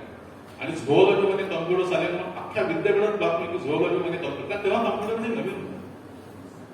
आणि कम्प्युटर्स बघायला आमच्याकडे लोक यायचे तेव्हा की तुमच्याकडे कुठे कम्प्युटर्स आहेत. आणि आतमध्ये शेजारच्या जे डाब्यातला खोली आहे तिथे 2 कम्प्युटर्स होते, तेव्हा IBM कंपॅटेबल घेतले. आणि आपल्या मुलांना आपल्या लोकांना सगळं नवीन टेक्नॉलॉजीतलं माहिती असावं हा त्यांचा ध्यास प्रचंड होता. अजून कोणतं सांगतो की जेवढं ते नवीन लोक टेक्नॉलॉजीच्या बाबतीत ते मोडक सरांनी या डिपार्टमेंटमध्ये आणलं. टेलेक्सचे मशीन तेव्हा तुम्हाला सांगतो कम्युनिकेशनचा टेलेक्स होता, टेलिफोन आणि रायटिंगमध्ये काही पाठवत होतं टेलेक्स. तर RCC मध्ये फक्त रिजनल कम्प्युटर सेंटरला फक्त टेलेक्स होता. मला आपल्याला पण टेलेक्स पाहिजे, आपल्याला त्यांच्याकडे जायला लागला तिथली बाई कटकट करायची टेलेक्स वगैरे, आपल्याला टेलेक्स पाहिजे. टेलिफोन एक्सचेंजला गेलो, पैसे भरले, 8-10 दिवसात टेलेक्स आलं. टेलेक्स शिकून घे मला म्हणते. मी स्वतः टेलेक्स शिकलो, ते स्वतः 1 दिवस येऊन शिकले आणि आपल्याकडे टेलेक्स मशीन झालं. जसं फॅक्स मशीन आलं हे स्वित्झर्लंडला गेले, फॅक्स मशीन घेऊन आले. तर जेवढं काही लेटेस्ट असायचं मार्केटमध्ये ते आपल्या डिपार्टमेंटला पाहिजे हे त्यांचा प्रचंड कटाक्ष असायचा. झेरॉक्स मशीन तुम्हाला सांगतो 1985ला झेरॉक्स मशीन हे खूप अपूर्व होतं. कुठेतरी एखादं झेरॉक्स मशीन असायचं, पण त्यावेळेला त्यांनी मोदीचं टॉप झेरॉक्स मशीन आमच्या डिपार्टमेंटला घेतलं. आणि विद्यापीठामध्ये जी काही 2 गोष्टी डिपार्टमेंट होती त्यात आमचं डिपार्टमेंट होतं की आपल्याकडे झेरॉक्स मशीन पण होतं आणि ते सुद्धा सर्वात चांगलं जे काही भारतात चांगलं मिळत होतं ते घ्यायचं असं त्यांचं नेहमी कटाक्ष असायचं त्यावरती. आणि त्यामुळे टेक्नॉलॉजी वाईज हे डिपार्टमेंट कोणी पुढून नेलं तर ते सर्व क्रेडिट प्रोफेसर मोडक सरांना. तर असा हा मनुष्य की ज्यांनी काय केलं काय नाही, काय मार्केटमध्ये लेटेस्ट असेल ते आमच्या डिपार्टमेंटला पाहिजे हे त्यांच्याकडे त्यांचा कटाक्ष होता. आता गद्रे सर म्हटल्याप्रमाणे मला अजूनही वाटतं पाध्ये सर पण तेव्हा यायचे, गद्रे सर यायचे, पाध्ये सर यायचे, आर्णिकर सर केमिस्ट्रीमध्ये. आर्णिकर सर त्यांच्याकडे बराच वेळ येऊन बसायचे आणि दे यूज टू डिस्कस सायन्स. आणि मोडक सर तर तुम्हाला अजून एक ठीक आहे जो आपण सर्वांनी गुण घेण्यासारखा आहे. मराठी तो सुरेख सर नाशिकसारख्या शहरात होतं शालेय शिक्षण झालं होतं, पण नंतर मराठी अतिशय चांगलं, इंग्लिश तर खूपच चांगलं आणि बाकी त्याचं फ्रेंच जर्मन या भाषांवर इतकं चांगलं प्रभुत्व होतं की फोन कधी मला अजूनही आठवतं त्यांच्याकडे तो नंतर त्यांनी रेग्युलर फोन घेतला 54660 नंबर त्याच्यावर फोन येते त्यांना परदेशातून. एका क्षणात मराठी बोलणारा व्यक्ती ही उत्कृष्ट फ्रेंचमध्ये त्यांचं तिकडे कॉन्व्हर्सेशन सुरू व्हायचं आणि आम्ही बघत बसतो त्यांच्याकडे की या माणसाची काय कमांड आहे या लँग्वेजवरती. आता 20-22 वर्ष तिथे राहिले पण त्यांनी त्या लँग्वेजवरती कमांड घेतली होती आणि खूप आम्हाला अप्रूप वाटायचं की हा मनुष्य काय बोलतोय, काय लँग्वेज आहे. अजून त्यांच्या तुम्हाला चांगला म्हणून सांगतो, आपण सगळे नंतर कम्प्युटर झाल्यानंतर आपण टायपिंग करायला लागलो, वर्षात वापरायला लागलो, वर्ड वापरतो आपण जण सगळे एक वर्डाने टायपिंग करायचं. यांचं टायपिंग तुम्हाला सांगतो, त्यांच्याकडे स्वतःचा IBM पर्सनल टाईपरायटर होता आणि त्याच्यावरती ते स्वतः टाईप करायचे आणि त्यांना असे एक मोठं नाही, रेग्युलर टायपिस्ट कसा टाईप करतो हाताची काही मोठं वापरून तसे ते टायपिंग करायचं आणि त्यांचं टायपिंगचं स्पीड तुम्हाला सांगतो त्यावेळेला सुद्धा 80-100 होता. म्हणजे आपण म्हणतो 40-50 चा स्पीड आहे टायपिंगचा, यांचं दुप्पट आहे. तो मशीन जर बंद असेल तर हे स्वतः ऑफिसमध्ये बसायचे ॲसिड टायपरायटर घेऊन आणि त्याच्यावर खडखड टाईप इतकं जोरात करते की सगळ्या आजूबाजूला टायपिंग करतात. तर असं एवढं त्यांचं म्हणजे हे होतं की आम्हाला सगळं आपण पडतं की या माणसाला एवढं कुठलं काय काय सगळं येतं. टेक्निकल नॉलेज पण त्यांना मोठं प्रचंड होतं. कुठली गोष्ट कशी आहे, काय हे सगळं त्यांना माहिती होतं. त्यामुळे आणि मला टीचिंगच्या बाबतीत तुम्हाला मी सांगतो की लेक्चर्स त्याचे रविवारी लेक्चर्स घ्यायचे हे सकाळी 8:30 या लिंबाच्या झाडाखाली त्यांची लेक्चर्स सुरू व्हायची आणि तिथं खुर्च्या टाकायचे, काही मुलं शक्यांवरती बसायचे आणि 3 तास लेक्चर सुरू व्हायचं. 12-12:30 पर्यंत लेक्चर असतं. त्याच्यानंतर जेवढे कोण येतील त्यांनी वैभव हॉटेलला द्यायचं गेटवरती, त्याच्याने ते स्वतः देणार उडीद वडा, डोसा वगैरे आणि त्यानंतर परत डिपार्टमेंटला येणार. ते रविवारी रात्री 8-8:30 पर्यंत त्यांचं तसं चालू. ही व्यक्ती कधीही आजारी पडली नाही. मला फक्त ते एकदाच आजारी होते, अदरवाईज विद्यापीठाच्या सर्व्हिसमध्ये ते कधीही त्यांना आजारपण का आला आहे, आज सर घरी आहे असं कधीच नव्हतं. त्यांचा जर ऊर्जा जर त्यांची बघितली तर एका वेळेला 2-2 पायऱ्या चढत हा मनुष्य वरती जायचा. इतकं त्यांची ऊर्जा असायची की आपण येऊन जाऊसपर्यंत त्या स्पॉटला पोहोचलेले असायचे. आणि तुम्हाला अजून एक म्हणजे चांगला त्यांचा गुण सांगतो की डिपार्टमेंटला सतत डेव्हलपमेंट असायची आणि त्यामुळे आम्हाला सतत एक सुतार, एक प्लंबर असं एक गव्हर्निंग सतत लागायचे, कारण काही ना काहीतरी बांधतात. तर त्याच्यामुळे त्यांनी एक सुतार डेव्हलप आपल्याकडे की जो सुतार पण होता, गव्हर्निंग पण होता आणि सगळं होतं आणि त्याच्याकडनं हे सगळे काम करून घेतले. परदेशात जेव्हा जायचे तेव्हा दर 8 दिवसाला फोन असायचा. आज फोन येणार, लोक आले बसतात आणि मोडक सर तुम्हाला विचारणार की काय काय कुठपर्यंत काम आलं. तर असं सगळ्याचं मोडक सरांच्या बद्दल बोलायचं म्हटलं तर 8 दिवसाच्या माझ्याकडे कमीत कमी आठवण येते. पण ते सांगायला वेळ आता नाहीये. पण त्यांच्या व्यक्तिगत जीवनात सांगतो म्हणजे सरांचे तुम्हाला सांगतो मोडक्स म्हणून नाशिकमध्ये त्यांचा केकचा मोठा व्यवसाय आहे आणि त्यांचे वडील पण अतिशय पर्टिक्युलर होते. लोक असं म्हणतात की त्यांचं दुकान जेव्हा काही 9:30 उघडायचं, त्यांच्या वडिलांचं दुकान होतं नाशिकमध्ये, तर 9:30 शटरवरती गेले की लोक घड्याळ लागायचे. एवढे पर्टिक्युलर हे सगळे लोक होते आणि या मोडक सरांनी या डिपार्टमेंट पूर्ण रिव्होल्युशनाइज केलं, रिव्हॅम्प करून टाकलं आणि आज जे झोलॉजी आहे ते त्यात 75% वाटा हा मोडक सरांचा आणि त्याच्यामुळे आम्हाला सगळ्यांना जे काय झालं, माझ्या तर व्यक्तिगत जीवनावर पण त्याचा खूप परिणाम झाला. पण आज त्यांनी या डिपार्टमेंटला जी झळाळी दिली त्याच्यासाठी हे डिपार्टमेंट आपण सर्वच त्यांचे ऋणी राहील आणि त्यांचाच आदर्श पुढे ठेवून या डिपार्टमेंटला अजून कसं वरती करता येईल तेच आपण केलं, तीही त्यांना कधी श्रद्धांजली देतो. Thank you.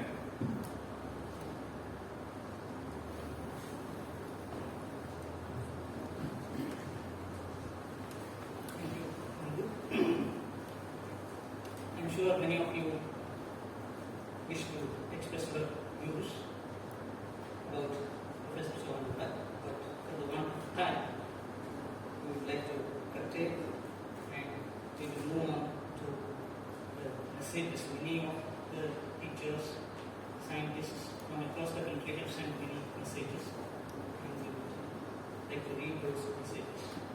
May I call upon Professor Saroj Askarbi to read out the messages.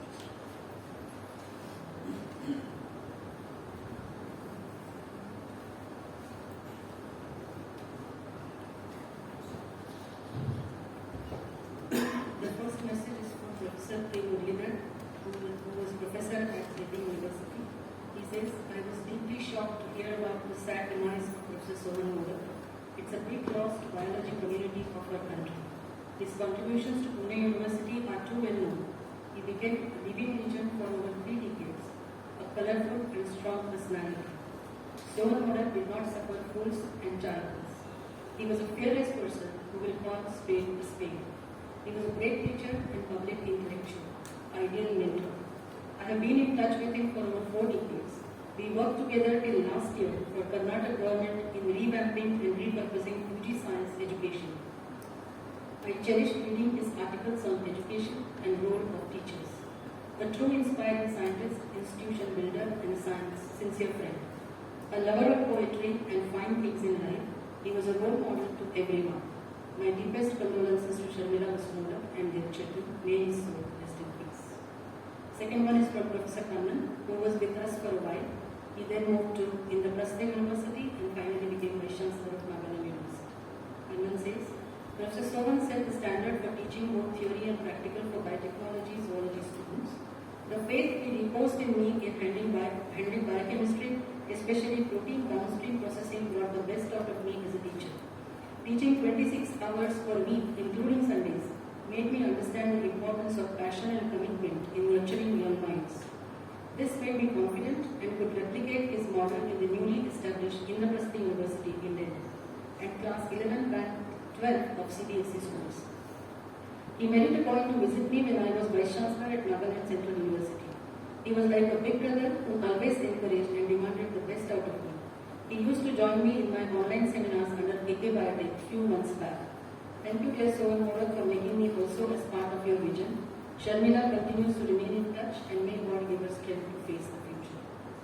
Third one is from Professor Raghuram, who is currently Professor at Indepted University. Raghuram did his MPhil under the guidance of Professor Prabhakar between 85 to 87 when Professor Modak was head of the department. He says he was a beloved teacher, mentor, a great scientist, and above all, our one and only boss, as we fondly remember him. May his soul rest in peace. My heartfelt condolences to his family and students. He transformed the zoology department into a thriving modern biology department and launched biotechnology. Perhaps all his students and colleagues should put together a special issue of a suitable Indian journal in his honor. It should mainly contain top research review articles and compilation of memories from everyone apart from his brief life history. Please contact me if you need any help in this. Thanks.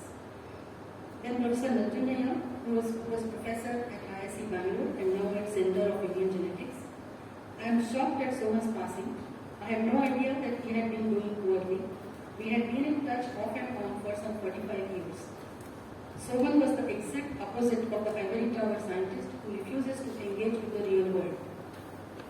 Not only was he interested in issues, he involved himself in them and expressed his views without beating about the bush. He was always full of passion. Our past communication was a couple of months ago when he drew my attention to a piece about the hateful activities of pharmaceutical industry. Whenever we spoke on the phone, there was an immediate plunge into whatever he wished to discuss, without any conversational preliminaries. The discussion would be about his conviction that molecular phylogenetic trees had to be represented in 3 dimensions, or about his desire to do something to improve the quality of university teaching in biology.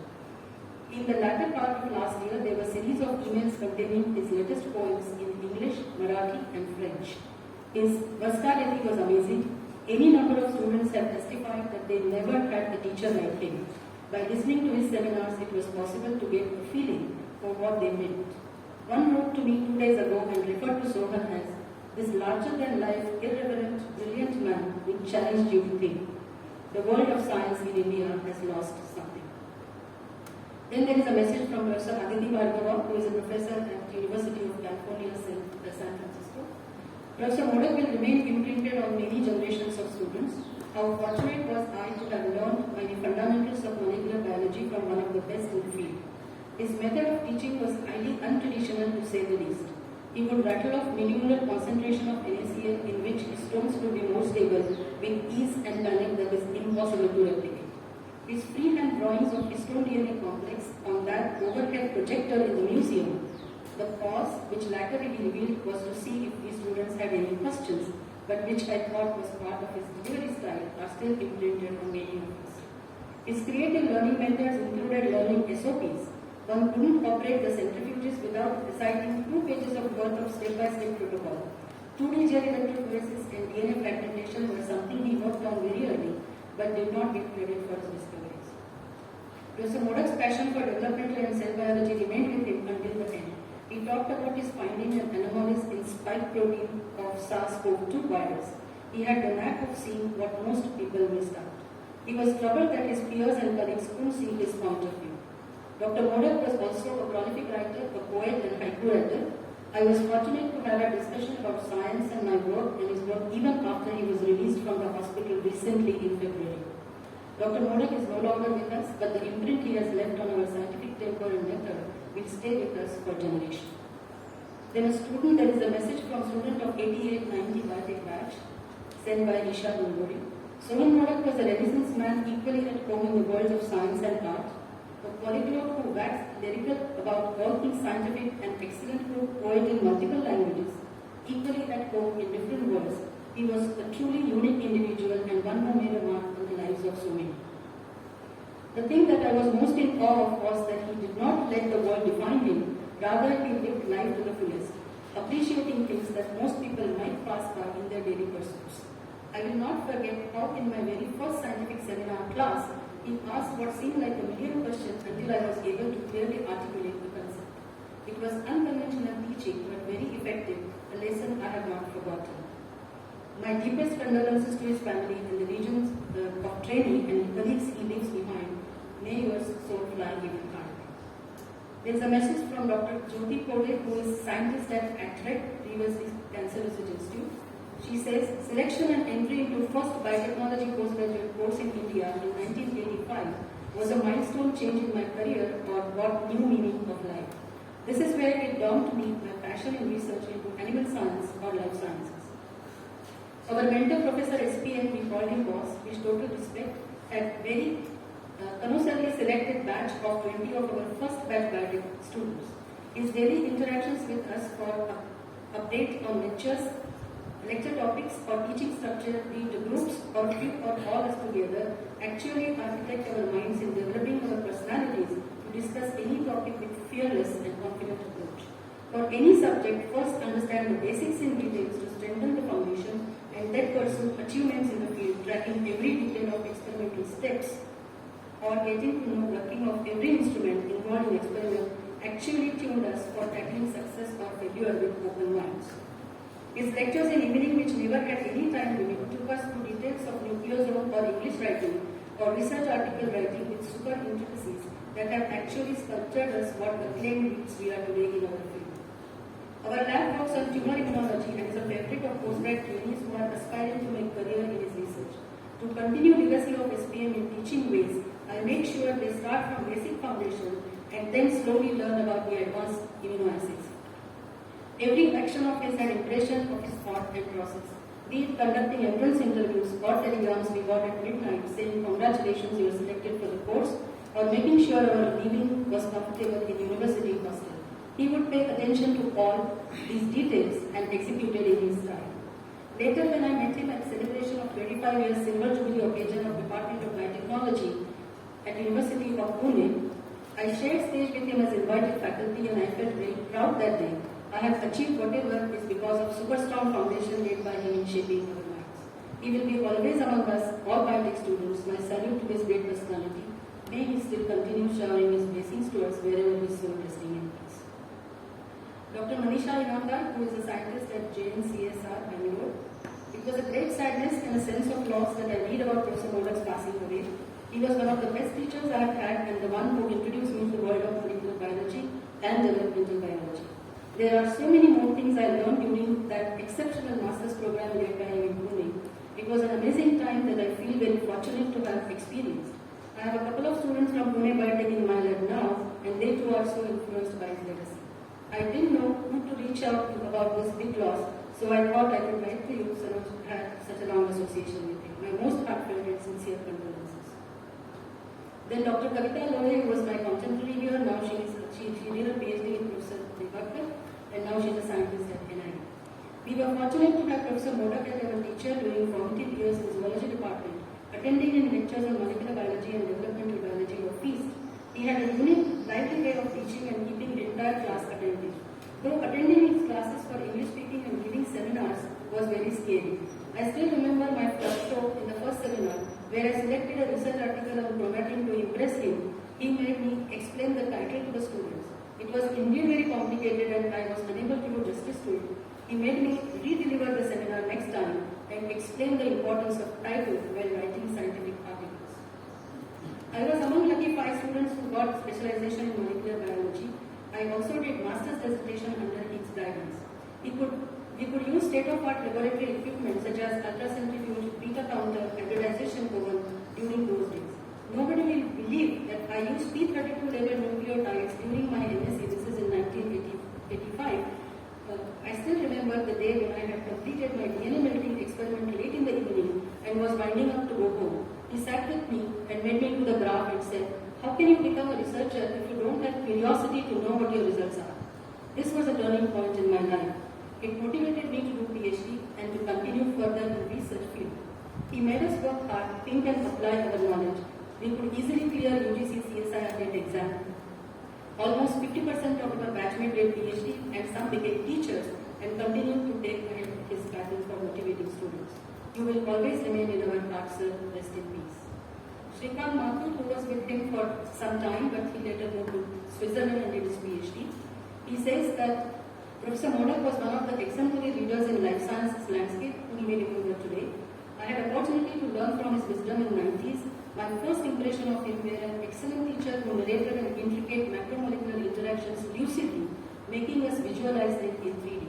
He made embryogenesis come alive in real time with his descriptions of patterns forming and carbon shaping. My research years in his lab also presented occasions to meet many eminent scientists and Nobel laureates at various conferences which he hosted or took part. He even utilized the cathedral in Mahabaleshwar as a venue for one of the international conferences, making it a place of scientific wisdom. In addition to his teaching duties, scientific and research contribution, he was a visionary administrator who transformed the various offices he held. On rare occasions, we were also treated to his human side when he recited poetry, orchestrated stage shows, or played volleyball in the evening. We will miss his intellectual faculties, but going forward, we hope the various institutes he helped conceive, enhance, and students he mentored enrich his legacy. Then A.D. Said, who was the first biotech student who is a product development manufacturing at IIPR USA. He says Professor Modak was a teacher, a mentor, a guide, a coach, a professor, an advisor, an educator, a visionary leader who was laser focused at making fundamental change to the way biological science was being taught at master's level in India. He remained steadfast, maneuvered through obstacles, and finally got an approval from DBT to launch the first ever program. Planning for the future, he engaged the best-in-class teachers, professors, and esteemed scientists from national institutes and industries of India. Stipends and summer internship of a master program was not common those days, but he strived to make that possible. He was taught and had a no-nonsense attitude to achieve his vision. He was fondly called the boss who heralded his arrival to the department on his characteristic black Lambretta scooter. Black was probably his favorite color, as we always seem to remember him in a black denim pant, a grey short-sleeved shirt adorned with a half-sleeved leather jacket. A cigarette in one hand and a marker pen in the other as he lectured us in the museum using transparencies. His course in scientific writing and analysis was a league beyond those times that developed unique skill sets and continues to remain with us till date. He socialized with us each evening by playing volleyball. He knew he was charismatic and hero worshipped by students. Students of the department are spread all over the globe and hold key senior positions in academia and biotech firms. They continue to strive hard and achieve excellence in whatever work they do. Because your hard work is paying rich dividends through the thousands of your alumni, you have influenced our lives in so many ways. Thank you very much for guidance and devotion. You shall be dearly missed. In 91 to 93 biotech batch, Gauri Ashar has sent a message. It was my privilege and honor to know Dr. Modak. When I started my MSc in biotech, he was sadly not teaching our classes anymore. He was a legend then, and I always rued and the fact that I did not get to learn developmental biology from him. My favorite encounter was when he insisted on teaching me how to ballroom dance at the department party. He was elegant on his feet and very patient with clumsy me. A few years later, I left Pune. I had a pleasure of working with Dr. Modak on the miniature slides and electrophoresis unit he had developed and wanted our company to promote it. And I must say, it was the cutest electrophoresis unit I have ever seen. It saved expensive agarros and it worked. I also spoke to him about doing my PhD in US and told me I would not regret it if I chose to. We stayed in occasional touch for many years after I left India. Shraddhanjali and rest in peace, Dr. Modak. Ravi Raghupati has sent a message on behalf of 91-93 zoology batch. I remember Professor Modak as an articulate, intelligent and passionate scientist and teacher. We had many memorable exchanges, notably during my final MSc seminar and when he assessed my summer project thesis, not to mention in class. These exchanges were not a battle of wits or personalities, there was a rancor. Rather, they stemmed from his steadfast belief in scientific rigor and method. He was the first to acknowledge good science and the first to dismiss bad science. I welcomed and enjoyed his spontaneous joining in on volleyball court, where his enthusiasm at play was part of his persona. His legacy will be enduring, and I am fortunate to have been able to interact with him. I am a better scientist today because of him. The last two messages, one from Professor Sanjeev Kalamde, who was our student, then he went to NCC as a scientist, then he joined ISER as professor in biology, and now he is professor at Shivnadar University, Delhi. Sanjeev says Professor Modak almost single-handedly redefined the teaching and research scenario at the department and transformed it. His vision led to the development of several unique programs that we all are aware of going back to 1987. I still remember the quirky quizzes that were part of entrance test for the MSc Biotechnology program. Professor Modak taught developmental biology and molecular biology with amazing zeal and passion. He was probably the first teacher in India to teach chromatin biology in great details to the first year MSc students. As students, we also did many practicals using state-of-the-art infrastructure that was not available elsewhere. He was a perfectionist and also very methodical. As an example, he made us repeat the macrophage nucleus digestion of nuclei multiple times until the ladder was just perfect. What I really admire is that he used to cite research papers in the classroom and discuss data straight out of them without using any aids except chalks and board. He also made the best use of overhead projector and used to draw beautiful figures on rolling sheet using OHB markers. Till now, I vividly remember many of these images projected on the screen of the museum hall in Zoology department. He gave many of us teacher goals for sure. Professor Modak was fearless and outspoken. It must have been hard on him, but he always stood his ground. I can vouch without any hesitation that my affection for chromatin originated in the classes taught by him. He did inspire a generation of students in multiple ways. I will surely miss Professor Modak and his passionate way of teaching. The last message is from his last PhD student, Dr. Mahendra Sonamdi, who is currently, after finishing his PhD from here, he did postdoc with the Nobel laureate, Nassim Gulat, and now joined TIFR, where he is a professor. Hello everyone, my name is Mahendra Sonamdi. I was a graduate student in the lab of Professor Modak from 1994-2000 and closely interacted with him in those 6 years. I have several bittersweet memories of that period and can talk about SPM and his legacy for hours, but for today I will share only a few of my memories of him, some personal anecdotes and impressions that SPM left on me. Without a doubt, SPM was an extraordinary teacher with an exemplary teaching style. I am sure many of you have spoken about it, but beyond that, he was a brilliant researcher and an exceptional experimentalist. He taught me how to isolate various germ layers from the growing chicken embryo. For those who have not seen a chicken embryo, it's a disc-shaped three-layer entity that is very fragile. It's not a trivial thing to isolate these layers of cells looking through a stereo microscope. He must have been about 55 years young then, but had a rock-solid control over his hands, fingers, and breathing. He showed me step by step how one can peel off these layers for further analysis. This turned out to be one of the most important techniques that shaped my thesis in a big way. SPM's contribution to science in general and specifically to developmental biology is enormous. He made pioneering discoveries in the field of lens development. He was the first to show that DNA in terminally differentiating eye lens fibers undergoes degradation and developed an assay to label dying nuclei. For those who do not know, this is a principle that is used in tunnel assay today. I remember that Roche used to cite his original paper when they came up with tunnel assay in the late 90s. The term apoptosis was not coined when SPM was working on nuclear degradation. It is rather unfortunate that those who championed this term eventually did not give him the credit for showing the attenuated form of apoptosis in the lens fiber cells for the first time. SPM was not an easy mentor to work with. However, things became easy for those who stayed in the lab beyond the first 6 to 9 months. Not because he got used to his ways, but because he knew what he expected and his expectations were rather small and simple. He wanted you to own your project and do your work with the same perfection, intensity and passion that he would do. He would provide you, instigate you, challenge you, poke fun at you to get the best out of you. Once you knew that you would not take anything he said personally. I had a wonderful time in his lab. I learned a lot. He gave me the enormous freedom to do experiments that I wanted to do on my own. In fact, the foundation of my being a researcher was laid down in SPM's lab under his mentorship. I am proud of being a member of his lab. He taught me to speak and write in English. I still cannot do it well, but I hope to get better at it in coming years. Life was anything but going around SPM. We used to have fun, parties, heated discussions, and arguments in the lab. The department used to shake in variety of ways when he was around. Some of us had withdrawal symptoms when he used to be away in Switzerland. Later we realized that it was probably also because of nicotine deprivation in addition to his physical absence. He was the antithesis of conventional good. Despite all his unconventional ways, he was extremely popular among the students. They saw a brilliant and passionate mind that hated hypocrisy and an individual who remained invested in you but did not expect you to put him on the pedestal. SPM will remain an inspiring figure for every family.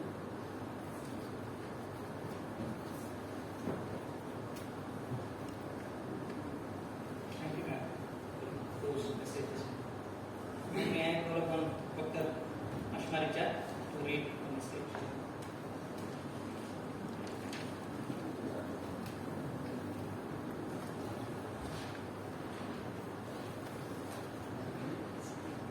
I am here to read the message from Dr.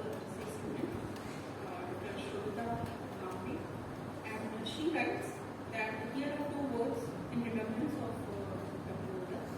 She started with a quote of Mahatma Gandhi: "Learn as if you will live forever. Live life you will die tomorrow." She further writes that this is the quote that comes to my mind when I think of Dr. Modak. This is the way he lived his life. He inspired all of us to keep learning and never give up. I just spoke to my mom and informed her of Dr. Modak's demise, and she asked her, "Do you remember him?" And she said, "How can I forget him?" He asked me, "Why is your daughter wanting to do MSc after a gap of 3 years?" And my mom was dumbfounded. Anyway, this is the man who asked this question, what was instrumental in my growth academically and personally. He is the person who changed the face and perception that professionals in the field had about the Department of Zoology Pune University. His perseverance, his knowledge, his tenacity influenced not just me, but many others. His zest for science, his compassion for others will be greatly missed. I will end my gratitude towards him with Churchill's quote that aligns with Dr. Modak. Success is not final. Failure is not final. It is not fatal. It is courage to continue. That counts.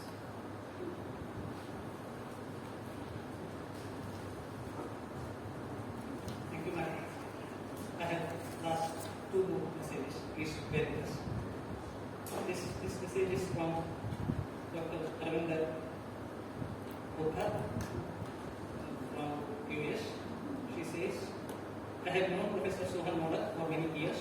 I have a Master of Science student from 1981 to 83 and specialized in molecular biology. Later on, I completed my PhD under his guidance. Time and again, he reminded me to be committed and show perseverance as a researcher under his guidance. Professor Sohan Modak was an extraordinary teacher and a very dynamic, strong and hard-working person. His accomplishments and contributions as a scientist and teacher will always inspire everyone in the field of biology. To quote Benjamin Franklin, tell me and I forget. Teach me and I remember. Involve me and I learn." This mantra embodies Professor Modak's philosophy behind his way of teaching, both as a mentor and a scientist. He has been instrumental in the development of my career. I feel highly indebted to him for inspiring me to study molecular biology and complete my thesis work under his guidance. I admire his leadership and deeply saddened to know of his passing. And his last message is from Professor Srinivas Saidapur, a former Vice Chancellor of the University. I am saddened deeply to hear the sad demise of Professor Sohan Modak, with whom my association stands for 4 decades. My association with Sohan began in the year 1982 when he had organized a workshop on tissue culture and molecular biology, in which I have been participant. The workshop changed my outlook towards biology as well as my performance as a teacher of zoology. Later on my invitation, Professor Modak served as a visiting professor at Karnataka University, Harvard, for a period of 2 years after his superannuation at University of Pune. This greatly helped the Zoology Department of Karnataka University in revitalizing its teaching and research activities. Sohan, the biologist, was a teacher par excellence and a creative person with enormous grasp of the scientific fields as a whole, including math, statistics, and computer applications. He even wrote numerous creative poems both in Marathi and English, which he generously shared with me. He was indeed a genius person with no parallels in my sight. Even in his 80s, he was carrying out frontier research in genomics proteomics with great enthusiasm. A truly inspiring person. To me, Sohan was an embodiment of a beautiful and most brilliant mind among the professors and scientists that I have come across in India and abroad. His enthusiasm to pursue science was infectious. I miss him a lot. So do all his friends, students in India and abroad. I pray God to give the needed strength to the beloved members of his family, Mrs. Sohan Modak, their son and daughter, to bear this loss to move on and also carry on the legacy of Professor Sohan.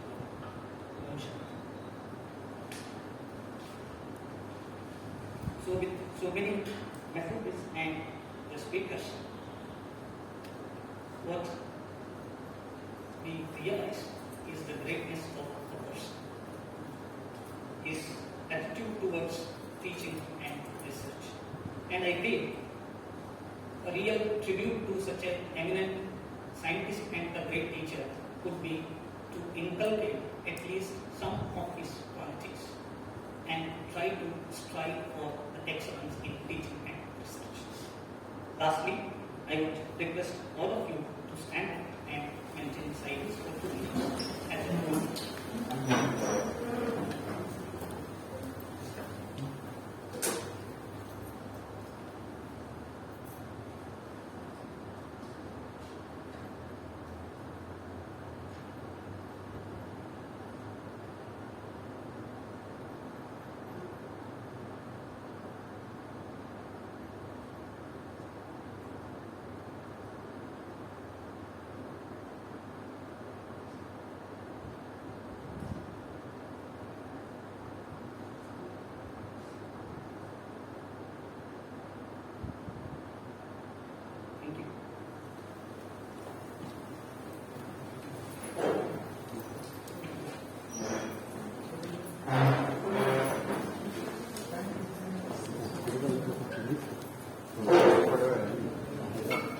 Thank you.